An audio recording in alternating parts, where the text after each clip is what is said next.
Hello, and welcome to This Conversation Matters, a weekly show about the social issues shaping our communities, from race and inequality to justice, economic opportunity, and overall well-being. I'm Cherie Curry. Each week, I speak with experts and people with lived experience to help you better understand why these issues matter in our lives. So when I interact with outside law firms, I almost always ask that they staff my files with diverse attorneys. That's Bryan Phillips, Senior Vice President and General Counsel at Inspire Medical Systems. He's one of a growing number of Black general counsels at major corporations. Since the 2017 founding of the Black General Counsel 2025 initiative, the number of Black GCs at Fortune 1000 companies has risen from about 1% to about 5%. Individually, attorneys like Bryan Phillips do their part to ensure that other talented attorneys of color can gain valuable experience to rise through the ranks. By my asking and insisting, it sends a message to the folks in management at the law firms that this is important, at least to one client. And by very strong inference, right? If I don't do it, if the Black general counsel doesn't ask for it, right, then I am perhaps tacitly signaling to those folks that it's not important to me. And so maybe it really isn't as important as, it might have been in the broader discussion. Bryan is my guest today on This Conversation Matters, along with two other general counsels with homes in Minnesota. I interviewed them previously for an article in USA Today. Today, in honor of International Be Kind to Lawyers Day, which is celebrated annually on the second Tuesday of April, they'll speak about how they got into the legal profession, the role of a general counsel or chief legal officer, and the support and mentoring lawyers give to one another. We'll start with Dorothy Capers. She's Chief Legal Officer and Corporate Secretary at C.H. Robinson, a global logistics leader in shipments. And then we'll speak with Kevin Armstrong, General Counsel of Spectrum Robotics, before we return to Bryan Phillips. For now, Dorothy explains the many career pathways for a lawyer.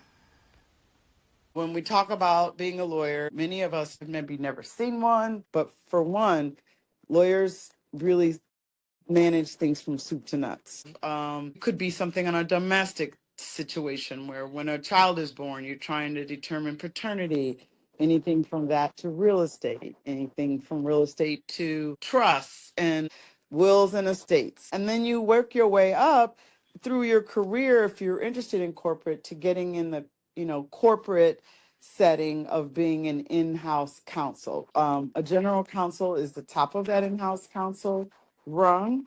And essentially, you usually work your way up to be a specialist in an area like a litigation or employment, or you may be a commercial contractor where you're looking at contracts.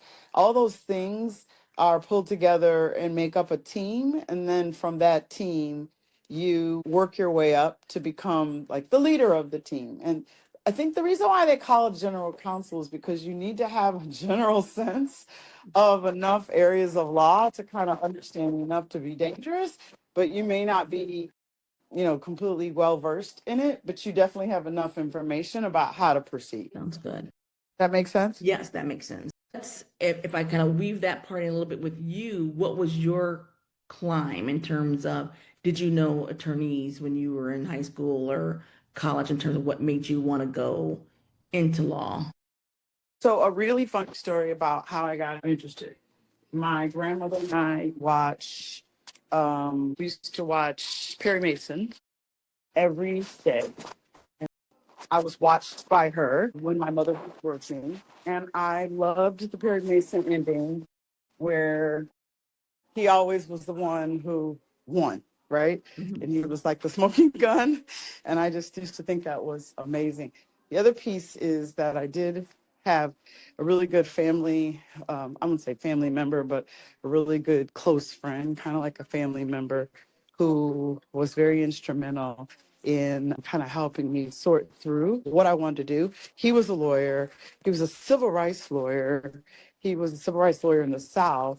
I saw a lot of the work he had done and the impacts that he had for a lot of the people. And I just really saw it as like, wow, this is the way you can really make a mark and make a difference. And I just decided that that's what I want to do. So for me, I'm a little odd than most. I have always wanted to be a lawyer from the time I first started going to school. Like, maybe not elementary, but certainly as I got into middle school and high school and then, from there. And I just started tracking like kind of what I wanted to do. I'm a litigator, so I do well with speaking on my feet. I have that kind of a personality. A lot of folks, they don't want to be in front of the court. They want to be behind the scenes, drafting contracts and making sure they're reviewing certain, regulatory and compliance functions. I'm doing all those things, and that's also a critical piece of being a lawyer. That's just the path that I took. So Okay. I started as a prosecutor for our county prosecutor's office, which in Cook County, it's our second largest county at the Oh, time. in Cook County in Chicago, you're saying? Yep, I was the Okay. Cook County State's attorney. I was also a Cook County public defender, and then I worked for the city of Chicago with Mayor Daley. So I did a lot of government work. And the way I transitioned some of that government work over to really be meaningful for in-house was that I found that it was very transferable. The skills were very transferable. I was able to really kind of understand how things operate under the umbrella. Like when you're in the city of Chicago, you're dealing with Department of Buildings, police, fire, all these departments, they're all coming together and they're trying to make a difference. And they're trying to kind of figure out what are the next steps for how they progress. And so you as the lawyer, almost kind of like in the middle as an air traffic controller, trying to kind of help them coordinate all of their goals and objectives and determine how to keep them out of trouble, determine if there are any risks or issues that they need to be thinking about. And while you're doing that, you're pulling it all together. So when I think about it, I realize that it's very similar to how a corporation is. When a corporation is able to, I'm working with finance and I'm working with HR and I'm working with operations, and they all have, again, their own goals and objectives. But I'm kind of in the middle of it, helping them all kind of coordinate the things they're trying to accomplish and make sure that all the risks and all the other things have been identified. Okay, thank you. A little bit of more going back to you personally. So you grew up in Chicago. Tell me again, what was that part of that story? Oh, so I grew up actually. I was born in Little Rock. I'm sorry, Pine Bluff, Arkansas. My mother was from Little Rock. My parents were at UAPB, and they met there, and we stayed there until I was about almost 3. And then we moved to Birmingham, Alabama, and my parents ran a motel there that actually was part of the Green Book. It was the A.G. Gaston Motel. My dad was in hotel restaurant management, and that was kind of like his next stepping stone in his career. So we moved there, and we were there for a couple of years. I will say that it was a tumultuous time. It was the early 60s. My sister who was 11 years older than me, has very vivid memories. I, of course, don't, being as young as I was. But our motel got bombed, and that was the main reason my dad decided he had to move us somewhere else, and he got an opportunity to join a community college in right outside of Chicago, and that's how we got to Chicago. And I would say I was roughly 4 or 5 when we moved there, and then I stayed in that Chicagoland area, suburbs area, for the majority of my life until I went to Howard for law school. Did any of your experience, or how did that maybe like shape you in terms of, again, that type of lawyer starting out that you wanted to be? So outside of Perry Mason. Totally shaped me because, again, when we talk about being from Pine Bluff, Arkansas, the gentleman I spoke to about earlier, well, his name was Wiley Branton Sr. He was the lawyer for the Little Rock Nine. He was a really great family member. He was very instrumental in teaching me about what the law meant. Years later, he went on to become a law firm partner, one of the first Black men to be on a public company board. He was the dean of Howard Law School. I mean, just like everything he did was just outstanding. And he was that person that I had looked at years before saying, wow, this is why I want to be a lawyer. So my family being kind of entrenched in the civil rights era was also a really big, signal around the fact that I wanted to do more for my community. Hence, I will say part of why I started in government. Like it had a calling to me. I also went to Howard, which was really entrenched in like making sure that you are providing service to your community in what you do as a law lawyer. I mean, they don't dismiss if you want to go to big law firms, certainly, but the premise of what Howard is all about is making sure you're pulling up your community. And so one of the reasons I went to government was that very reason. I was like, yep, this is exactly how I see myself showing up for my people. So it stayed with me, and it certainly, I think, had a huge impact on how my career began to progress.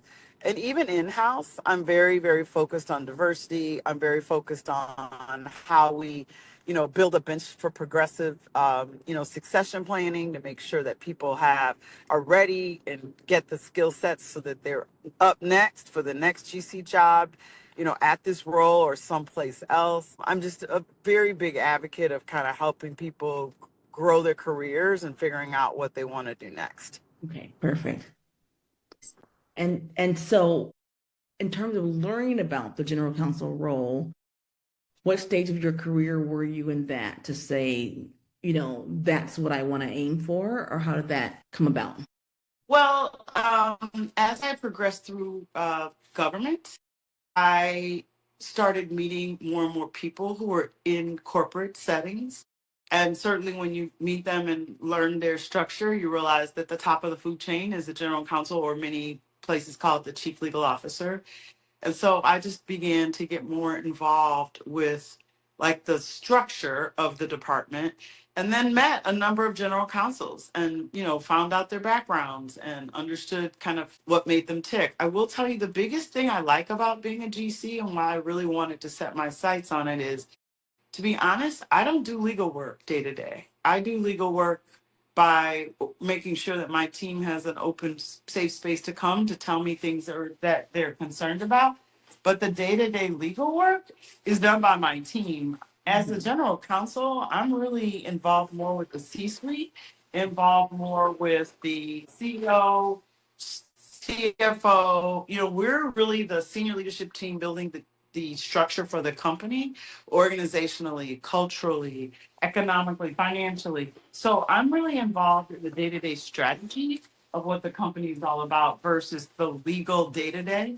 Again, that's why I have a team in place. So I think you'll find GCs, yes, they have the title, but they're really part of the strategic team that's building the scope of the company. Okay.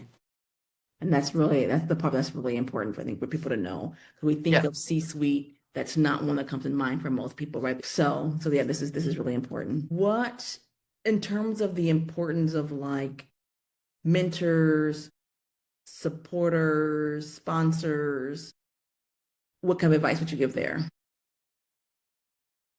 So I have a board of directors. I've had the board of directors in place for many years of folks that aren't just in legal and aren't just on my level and haven't just walked my walk, but they've walked a lot of different walks, and they are, very knowledgeable about either the law or just our general corporate society. So I've leaned on them. I've got about 8 people. I've leaned on them for a lot of the things that come my way. So I think everybody needs that in terms of that support and resource.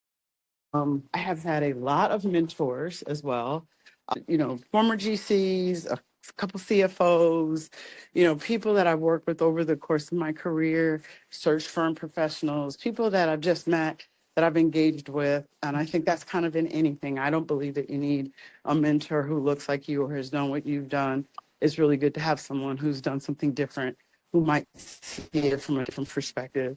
And that's what I have. And then I'm a huge fan of sponsoring folks, and I have been sponsored in so many amazing ways, down to like places I didn't even realize. My boss was recently at a forum, and he was mentioning my name in a room full of people. So, it depends on kind of how it's scoped. But I think sponsorship, mentorship, all that is critically important. And I think that lawyers we're a tight bond. We're a tight band of people. We really support each other across all geographies. I've seen that. I can reach out to a lawyer right now in any state, say, hey, I really need help, blah, blah, blah, and they'll come run it. Like, it's just Okay. because they're based with the expertise. I have a lawsuit in Texas. I don't know anyone. I don't have feet on the ground in Texas. I can call a Texas lawyer will help, right? So the one thing that I have been fortunate enough to do or have at my fingertips is the ability to really be able to scope that out and have that as a backdrop. My team, they say she's very relationship based and relationship driven, and I am. And they're always like, Dorothy will tell you where somebody is almost in any state. And I think that's attributed to my 38 years of practicing, frankly, and just touching so many matters. So I think one other thing takeaway I'd love is relationship building is key. Like you're as good as your resume. How you've shown up, how you've helped people, what you've done in terms of engaging with them across the board. You're as good as that. And I think that it speaks volumes. Your reputation is really critical in the for one, we uphold ethics, right? And Yeah. that's part of our jobs. So reputation is big, and people want to make sure that are coming in with the right repertoire, that you're not a difficult person to work with, that you can solve whatever problem it is that you're both presented with if you're adverse on either side, and you can get to resolution. Yeah. That's great too, to be able to have that as advice, because it's transferable to really any profession as well. It really is. I mean, any profession needs a very large dose of being nice and being kind to others as you work together. You will not generally in the law get a lot with vinegar. You will get much more with honey. Because like we're all challenged with as lawyers, holding our position firm, right? That's the one thing that annoys some people about the law. Like your position is your position, and you're not going to let it go because it's in the interest of your client, your company, whatever it is. And sometimes people can't see from the trees because they're so busy holding on to their position that they don't realize that it might be one that's just kind of way off base. So I think there is a really big importance to, ensuring that you have some basic kindness and consideration for others as you're working through issues that you're presented with. Anything else you want to add in terms of either advice to people? Thing I just say is really, really seek out people. Don't be afraid to find a lawyer and say, hey, I'd like to pick your brain. And so I Yeah. love doing it. It does get overloading sometimes, but lawyers will reach out to you. They will tell you about the profession. They will educate you on all the things you can do. I mean, you could be an EPA lawyer. If you're interested in environmental science or marine science, you can do EPA. You could, if you really like numbers and you have kind of an economics background, you could be a financial, mergers and acquisitions kind of lawyer. Like there's so much. I would say first find your interests and then kind of develop that into, if you're interested in law, how does that dovetail? And then finding someone who can kind of help you sort that, because there's so many things you can do in the law, so many that it's just and this is going to be interesting for students to hear, but most agents for professional athletes are lawyers because they understand the contracts, they understand the dynamics of negotiation, they learn that in school, and at the end of the day, they then took a healthy dose of entertainment law classes and they married the two. So like there's a lawyer in every spot on almost Yeah. anything you're doing. And as I say to people, when you open the newspaper, my younger lawyers, when I was at the city of Chicago, I said, open the newspaper today, read the paper. Every single thing that's happening in the city, you're going to have something to do with. one way or the other. You're going to shape a policy. You're going to create the new law for it. You're going to enforce the law for it. You're going to do something that's going to impact the city of the Chicago citizens. So, really, it's so far reaching. I would just make sure that I impressed upon that point. Okay, perfect. All right, great. Okay, thanks so much. I appreciate it. You're See you again welcome. soon. Bye-bye. And now we'll hear from Kevin Armstrong. A long time ago, I was a messenger, and I delivered food to traders. And by doing that, I learned not only about trading and about what the guys wanted to eat, but I actually learned how stocks are traded. And I could calculate spreads in my head. And this was a long time ago. We had fractions instead of decimals. And I'm just giving you this a little background is that those guys I worked with encouraged me to go back to school, and I did. And those guys played an instrumental role in my life. Okay. So I've been fortunate to be at a number of big name banks, big name shops. I was at Bank of New York, Pershing. It's a subsidiary, and there we did lots of transactions with and for on behalf of customers. But I had come up as a Wall Street lawyer, and I understood how stocks were traded, how they were cleared. I understood what the customer needs were. But the big thing that I had an epiphany one day as I looked at the agreement that we did around the use of the technology, the use of the software. I had an epiphany that I actually needed to understand what predated AI. So I needed to understand algorithms and APIs, and I needed to take an interest in well, what does the technology do rather than the blocking and tackling that we do with our people in terms of operations and tickets and trade execution and clearing. I had to become savvy. And I read a few of these books on futurist, and I've got some on my shelf. There was this one futurist, I believe that maybe we even invited a person to a conference when he said that artificial intelligence is going to be really big. And this is probably 2008, 2009, 2010. And what I realized is I need to be strong in technology. I need to understand what was coming up called fintech. And so some of the advice, and I do have an opportunity through my affiliation at Mitchell Hamlin to talk to law students about being a GC, being an in-house counsel, and understanding not only that you need to be smart on the law, you need to have this ability to anticipate, what's coming, and it may not totally be legal, but it may be some change in the business that the business is going to know. They're probably going to know it better than you, but you need to understand the business. The big thing that I talk about and I learned about is to have deep relationships. And so sometimes to have a poker face, I do play a fair amount of poker, but sometimes, you have to have a poker face, but you need to be credible when you're in the room as a GC. You need to be credible as the lawyer on the deal. You need to be smart on the law.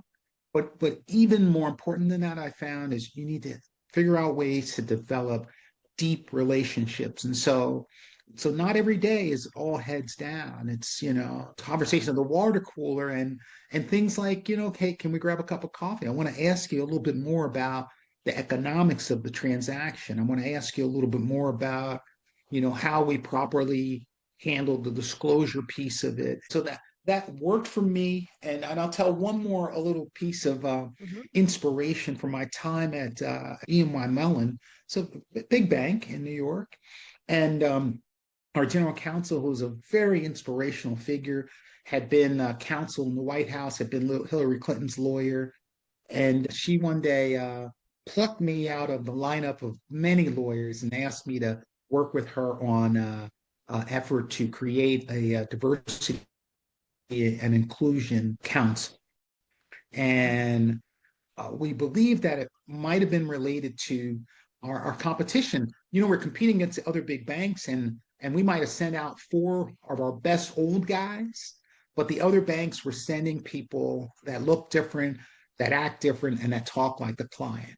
And that really mattered in how decisions were made. And so she tapped me and another lady as co-chairs of our Diversity and Inclusion Council for the global legal department, which meant conversations with Asia, conversations with Europe, but most importantly, it gave me a quick training in like the importance of like people speaking the same language around numbers, around the law, and around transactions.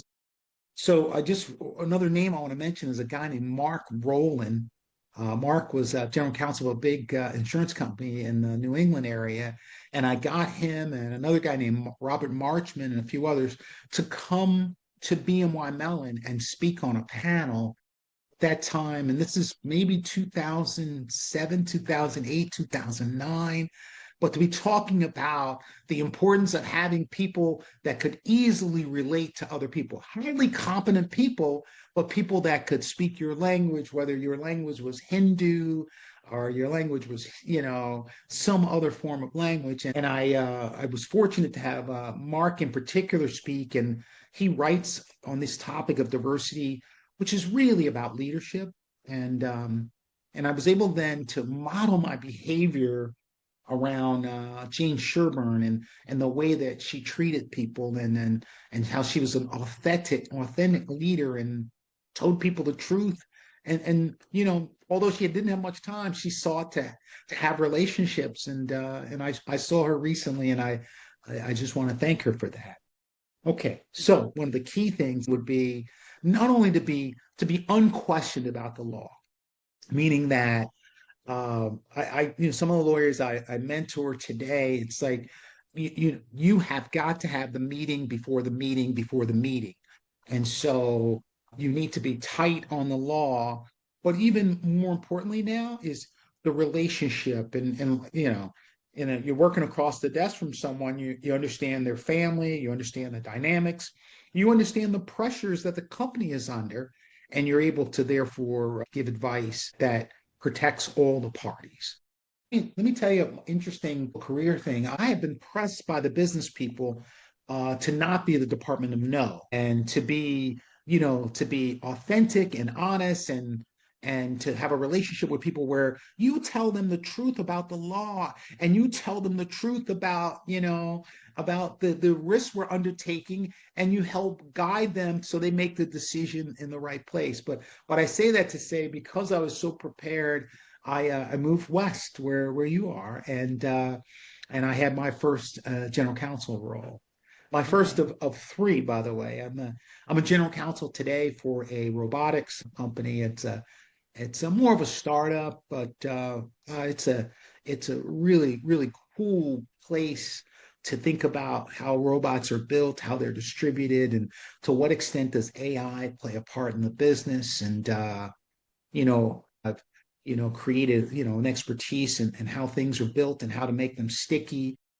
That's good, because it kind of just I'm gonna say in general, that makes me also think about journalism, that you have to know your craft really well, so your skill set, but then because law touches all industries, just the way to me like communications and journalism does, you can end up finding yourself in different places, and you're still learning because you're learning a new industry. No doubt. Mhm. No doubt. And again, as I said before, I need to be not only strong on the law, but I need to be strong on what the product is, a deep understanding of the goals.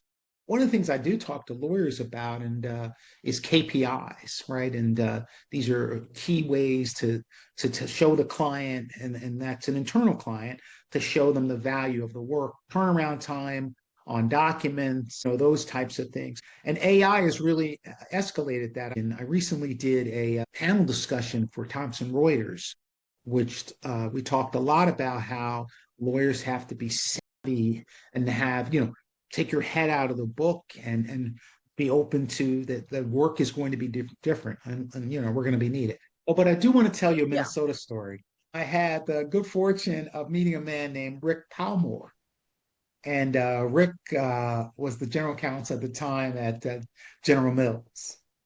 And he basically said, understand the new culture that you're in and figure out a way to use your abilities to thrive in that different culture. And so it even took me to, talking less with my hands and being in the room with people in Minnesota and checking with them. Have I heard you correctly? Does everyone understand the mission? And people that I didn't like, that I didn't want around me, that I wanted to replace with my own kind, I began to appreciate. So a valuable lesson from Mr. Palmore. And so just one of these other like things in your career where you come across people that are in a big seat. He's general counsel of a Fortune 500 company, and he took the time to give me some wisdom, and I think it worked for me. I don't want to call him a mentor, but just having people in your corner, right, who can give you that Yep. straight advice. Yeah.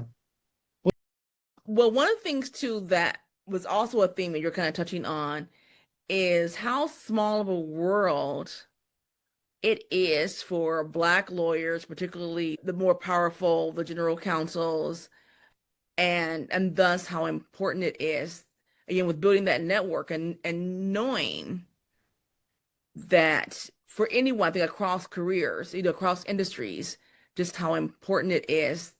So I have been attending the National Bar Conference and been a member of it's the Black Lawyer Association for more than 25 years. And early in my career, my first time having a legal department budget, I had gone to the Bar Association and said, listen, I want to make sure that Black lawyers get an opportunity to work on my files. And this was in the 90s or something, late 90s. And they said, we really don't have people that identify as not only being Black, but also being a securities lawyer.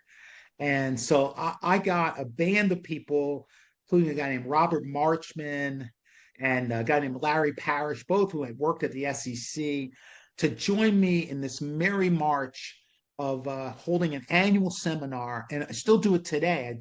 I did it this past year on securities law at the National Bar. And we talk not fuzzy stuff, we talk substantive issues about conflicts of interest, the SEC rule 505, and we really chop it up, and that's 20 years later. And so that has been a dream for me in terms of being able to grow lawyers. And we do the seminar, and each year there's always someone new that says, hey, I decided to go to Wall Street. I decided to practice securities law because I came to your session in Atlanta in 1999, right, or something like that. And so, so I'm just very, very fortunate to be able to bring people along in an area that may not be the most exciting, but it's an important area, and it's important that all groups, all people of color, have an opportunity to work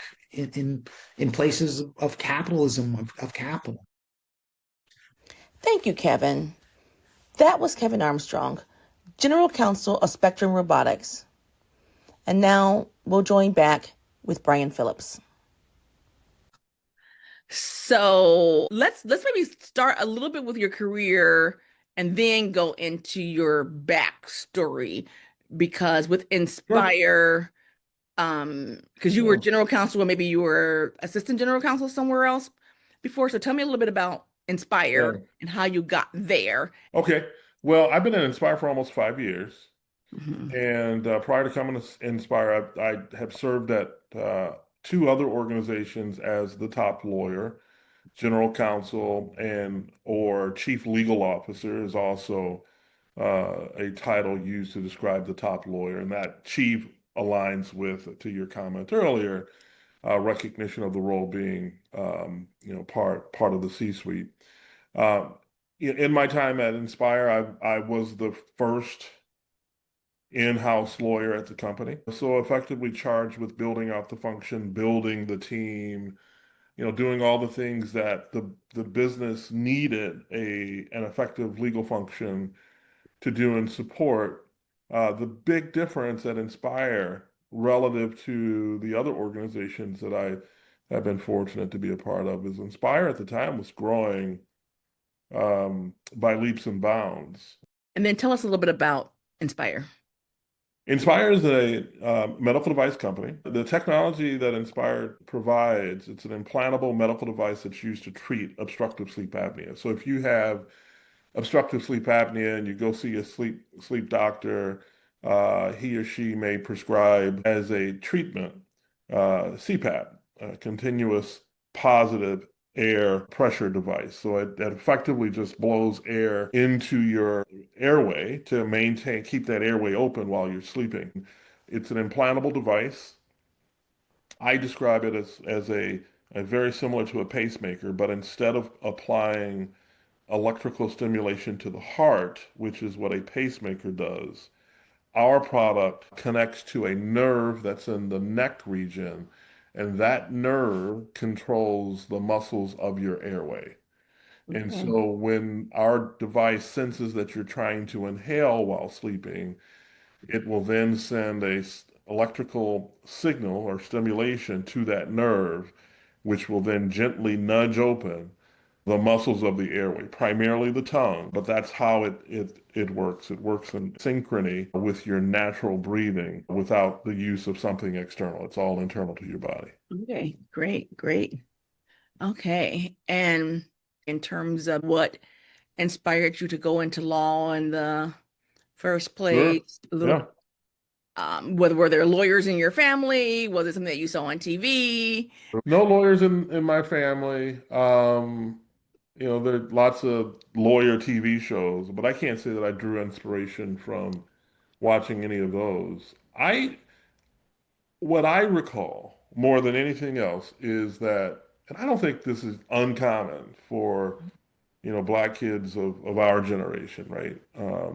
40, 50 years ago, where, you've got all black folks in the middle class and they're still, very insistent with their children and grandchildren on the importance of education and trying to utilize education to advance and move forward. And at least in my family, I come from a family of educators. So almost all of them are teachers who work in education in some fashion. I had what I recall the discussions being from my grandparents, who were the ones, again from the Depression era, who really had very foundational viewpoints about the importance of education. They would say to us, you can be a teacher, you can be a lawyer, you can be a doctor, right?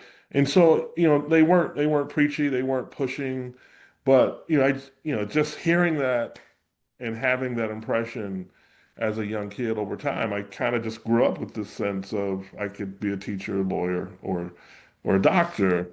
And you get older and you recognize certain skill sets, and maybe what you see on TV, you have some sense that my skill set and the things that I think I would like to do align best with what I just saw. But I went to college and ultimately got an engineering degree, but I always knew, I was going to be a lawyer. I was going to, fulfill that vision that my grandparents had set for me of being either a teacher, a doctor, or a lawyer. And my chosen path was to be a lawyer. Sounds good. And actually, then your engineering degree comes in handy when you're working for a company like Inspire, where this is kind of, is medical device, but there's like an engineering aspect to it.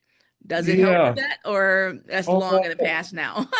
well, yeah. I mean, I think in both clearly a very specific sense. I mean, you're exactly right. Working for a technology-based company, having a foundation, having an understanding in technology, certainly aids and is very helpful in that context. I can speak the language. I can interact with the R&D folks as they're trying to solve problems, or if we're working together to figure out an intellectual property or patent issue, right?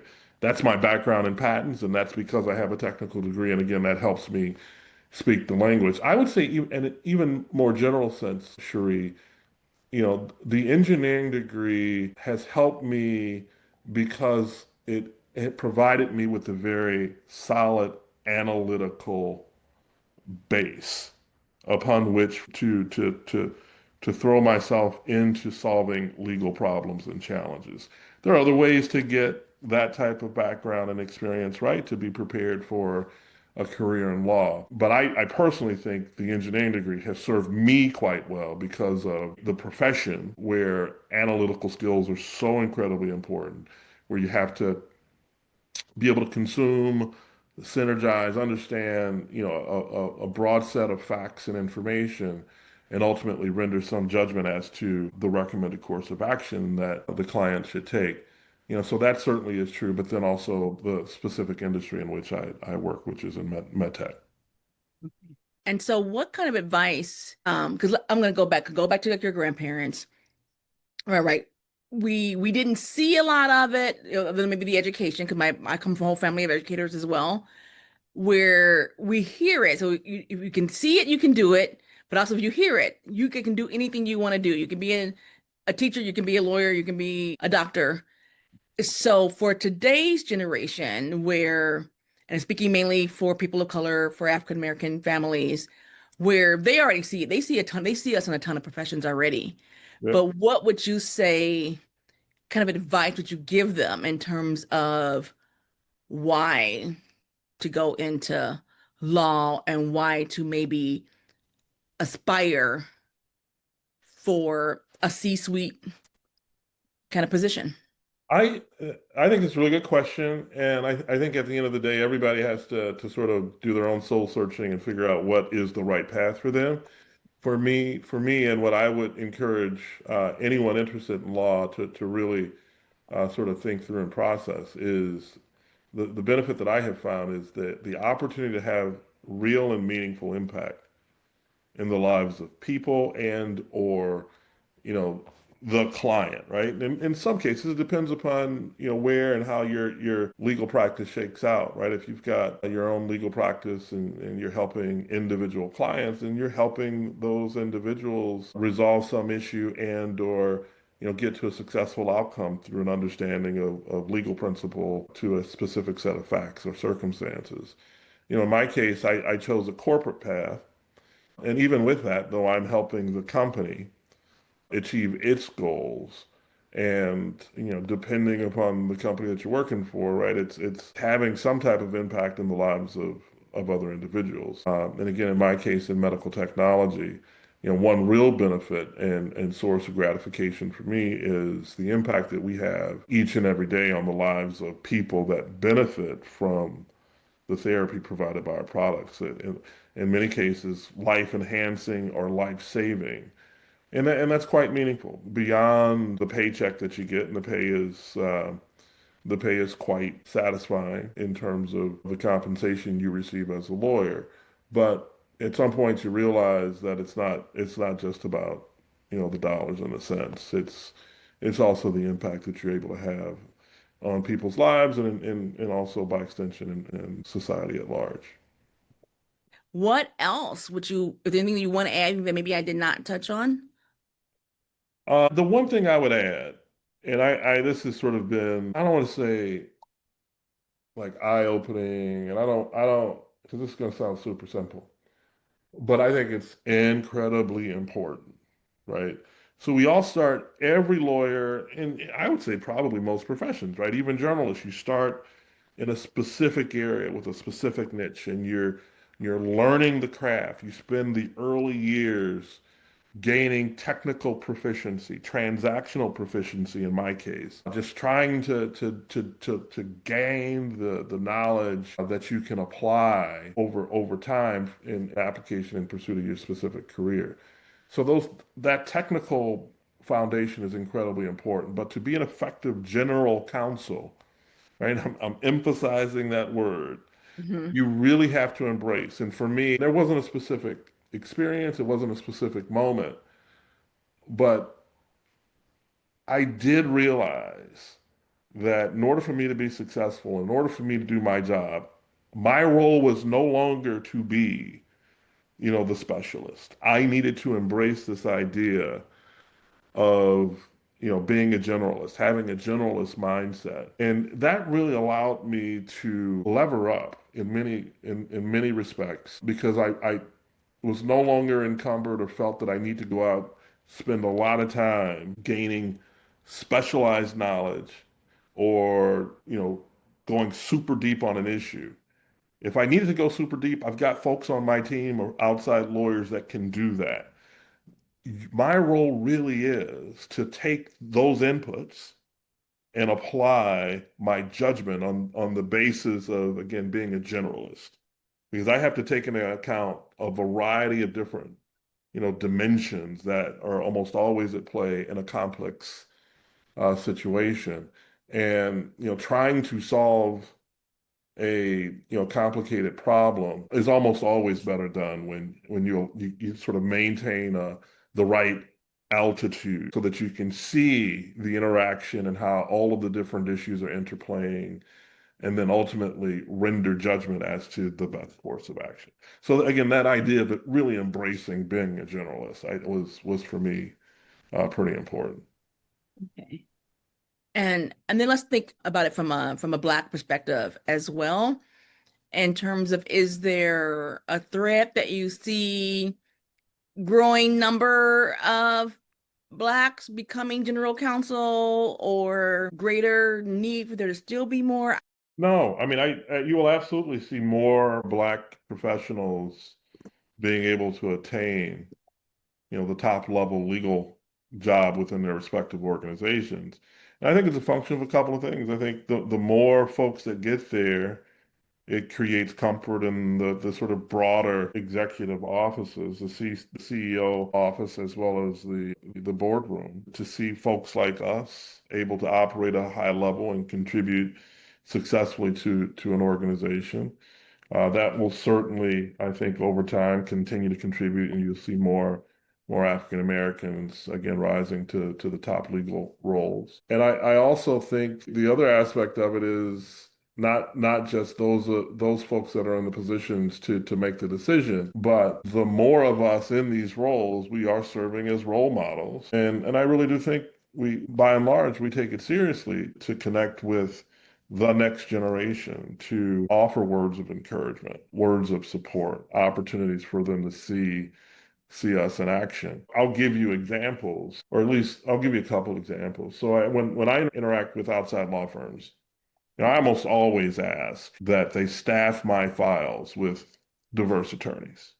Okay. Right? That does a couple of things, right? It makes sure that there are diverse attorneys that are given the opportunity to do, work for, a larger corporate client, and that work is typically going to be more meaningful and give them good opportunity, right, to learn and continue to grow and sort of advance in their careers. The other thing, though, is by my asking and insisting, it sends a message to the folks in management at the law firms that this is important, at least to one client. And by very strong inference, right, if I don't do it, if the Black general counsel doesn't ask for it, right, then I am perhaps tacitly signaling to those folks that, it's not important to me. And so maybe it really isn't as important as it might have been in the broader discussion on diversity, equity, and inclusion type issues. But you're absolutely right. The environment, the broader environment has changed.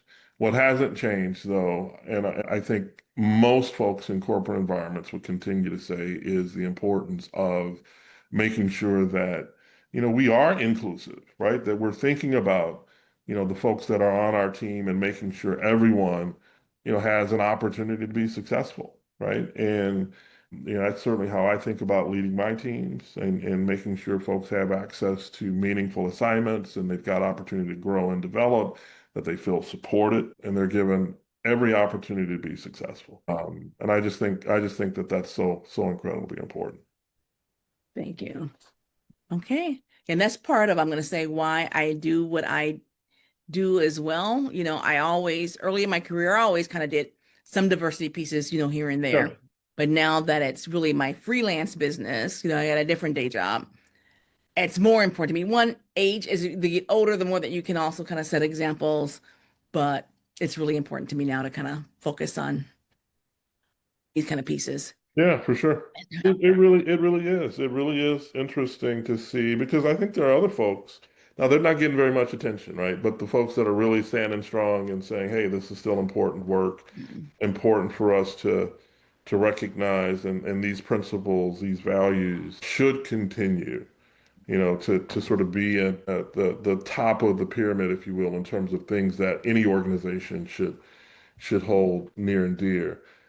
It's also interesting to see those that sort of shrink away from all of that stuff, the stuff that we had been talking about for the last 5 to 10 years for a variety of reasons, and perhaps just taking advantage of the moment to step back and ask those types of questions because there's safety in, perhaps not being as sure about, the importance of diversity, equity, and inclusion. But yeah, I think over time, I think we all know the value of this work and the importance that it'll have ultimately in creating opportunity and then allowing, again, everybody the full benefit of being able to achieve and be successful because, hopefully we'll get to the point when, we don't have to think about these issues. But right now it very much is important because of the broader impacts that race and other issues have had in creating opportunity for people in society. Okay. Okay, thank you. All Okay, right. bye-bye. Yeah, will do. Okay, bye-bye. Thanks for listening today. I'm Cherie Curry, and this has been This Conversation Matters on Power 104.7, supporting the mission of the Minnesota chapter of the National Association of Black Journalists. Follow us on Instagram at NABJMN and me at Cherie Curry Media. And be sure to subscribe wherever you find your podcasts. Let's keep the conversation going.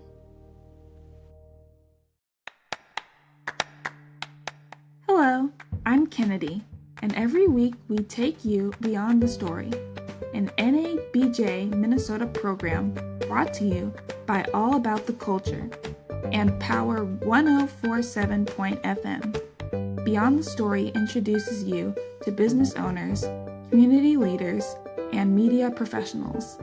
Join us after This Conversation Matters for Beyond the Story. Today on Beyond the Story, we're speaking with Shayla Michelle Reeves, a Minneapolis-based journalist. She is the author of Echo in the Distance, an illustrated children's book that serves as a tribute to Dr. Martin Luther King Jr.'s I Have a Dream speech. She speaks to us about how the book engages others beyond its designated age group. My name is Shayla Michelle, and I'm the author of Echo in the Distance. When I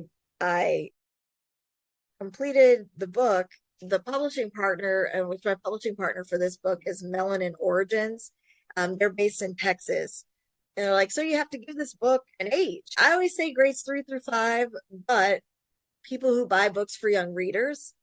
But the interesting thing is I've had people who have grandkids who were like, oh, my granddaughters are 6 and 8, but they really love this book. And they wanted to challenge themselves to read more difficult language. And so they were really excited to sit down and read this book. I have somebody who's got a 4-year-old son who, like, it's his favorite book. And there's something, I think, in the way that it reads. There's a lot of places in it where it calls for you to just listen as the thunder rumbles, just watch, where it's got the portions where it calls for your attention, where I think for younger listeners, even if you don't know how to read, the way that the language is structured, it still grabs your attention. And so I also look at it as a book where some people may say, well, the words may be hard. Well, history is hard too. And so we don't necessarily get to choose history. And so I don't think that you should choose to put down an interesting book because the words are hard. We can look up hard words, and we can also choose to stay engaged in an interesting book. I'm Kennedy, and this has been Beyond the Story, a project associated with This Conversation Matters and the Minnesota chapter of the National Association of Black Journalists.